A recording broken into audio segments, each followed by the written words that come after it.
Yes, perhaps he was more able to, get over the mental setback than the physical one this time, if there was one. But after the disappointments on the first day in men's wrestling, India, of course, would hope for some better news when the more experienced Indian grapplers take onto the mat. Many believe Yogeshwar in the 60 kilograms category perhaps stands the best chance of them all to win a medal. Like Sushil, it will be his third Olympics. He lost the quarter-final bout in Beijing by a whisker and has come back from a career-threatening knee injury. He certainly is hungry for success. The Indian will be in action around 5:30 p.m. on Saturday in his qualification match against Anatoly Gidea of Bulgaria. Gaurav, Yogeshwar having to play one more match than the others we saw today. What are the aspirations that the wrestling contingent has for Yogeshwar, especially after the way the first two wrestlers went?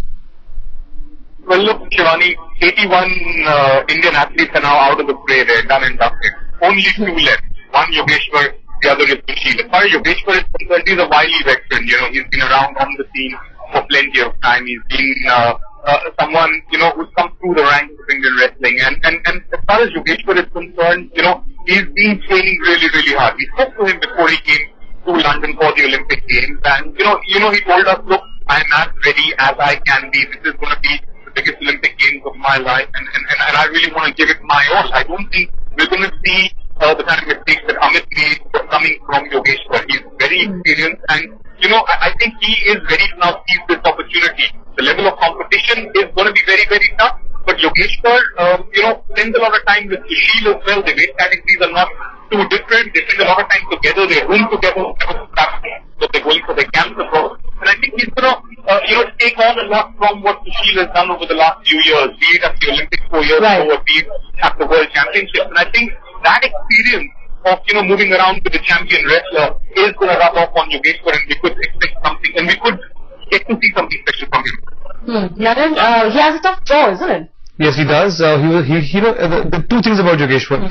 One, that he very narrowly lost out in the quarterfinal in Beijing. Right. He said time and time again that really rankles him. And when he went out with injury a couple of years ago, he says the only reason he came back from injury was because he wants to come back. And that if he'd won a medal at Beijing, he probably wouldn't have made the effort to come out of the injury scare. Second, in case he wins his first round, he's slated to play against Kodakov, the Russian, because in the other half of the draw is Kodakov and this guy from Puerto Rico who's also beaten Kodakov well. Kodakov is one of the greats of wrestling in this category. He's never won an Olympic gold, but a large number of world championships. If there is a legend in this category, it's Kodakov. Yes. So he'll have a tough one in the second round if he wins the first one, but then again there's a repechage. But if there's anyone who can win a medal, I think out of this, Yogeshwar was always one of the big hopes of the wrestling contingent. So all good luck to him. Right, so a lot riding, isn't it, for a lot of men in this category? As you mentioned, the Russian has won everything but an Olympic gold, so we know how that feels. And of course, Yogeshwar coming out perhaps precisely for an Olympic medal. Right. It's going to be a matter of who wants it more, who can impose their will on each other more. And again, it's going to matter who plays, the strategy smart, who can exploit their opponent's weakness better, who can play to their own strengths better.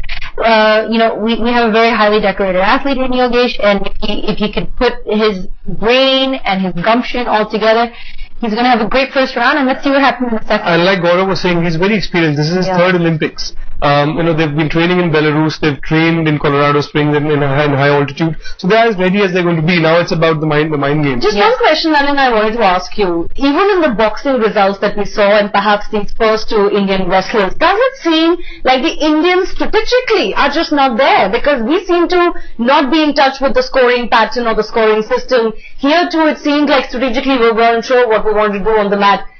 Is it coming out that there's a little bit of lack of preparation on that front? It seems that they missed a trick. Yeah. Now, I don't think that they had less money or less resources not to have been able to, or less exposure, because they did get a lot of exposure. Yeah. The wrestling team has been out for most of this year in the US, in Belarus. The boxers have been training in Ireland. They've been training in various places. So I don't think it's about exposure, but perhaps they missed a trick in terms of with boxers, for instance. When the scoring system started, they started saying that look, now we're trying to figure out how to get our points. Now that's something we should have figured out before, rather than doing it in the middle of a tournament. Right. Certainly, we hope that the only two men now left in contention for India, Yogeshwar and Sushil Kumar, very experienced campaigners. We hope that they have come with a game plan, and especially the way the Indian campaign has gone so far. Nalin, Shikha and Gaurav Gala, thanks a lot for joining us.